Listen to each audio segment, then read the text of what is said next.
అందరికీ నమస్కారం. నేను మీ వైద్య వెంకటరావుని, డాక్టర్ దాదేశ్ ఐరన్ నేచర్ క్యూర్ ఫౌండర్ని. మనకిప్పుడు ఉబ్బసం అంటే ఆస్తమా. ఈ ఆస్తమా సమస్యలతోటి చాలామంది అనేకమైనటువంటి ఇబ్బందులు పడుతూ ఉన్నారు. ఈ ఆస్తమా సమస్యలకి ఇన్హేలర్లు అవి ఇవి వాడి ఆపసోపాలు పడి ఇంజెక్షన్స్ అవి తీసుకొని ఇబ్బంది పడుతూ ఉంటారు. ఈ ఆస్తమా నివారణకి అదేవిధంగా ఫుడ్ అవాయిడ్ ఏది ప్రధానంగా మనం చేయాలనేది ఈరోజు మీకు చెప్తానండి. ఒకటి, ఆస్తమా ఉన్నటువంటి ఎవరైనా కానీ వాళ్ళు ముందుగా ఉప్పు అంటే సాల్ట్ని అవాయిడ్ చేయటం నేర్చుకోవాలి.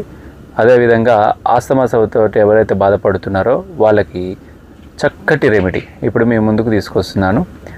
ఒక పావు స్పూను మిరియాల పొడి, పావు స్పూను తేనె, పావు స్పూను మిశ్రి అంటే పటిక బెల్లం, ఈ మూడు కలిపి బాగా రంగరించి రోజు ప్రతినిత్యం పొద్దున్నే పడగడుపుని తీసుకున్నట్లయితే ఆస్తమా సమస్యల నుంచి దూరం అయ్యి కఫాన్ని కోసి పడేస్తుంది.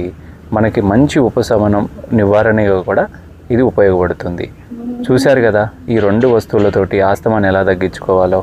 ఇంకెందుకు, మనం ఇంట్లోనే గృహంలోనే వైద్యం చేసుకొని చక్కగా ఆరోగ్య ప్రయోజనాలు పొందుతారని ఆశిస్తూ నమస్కారం.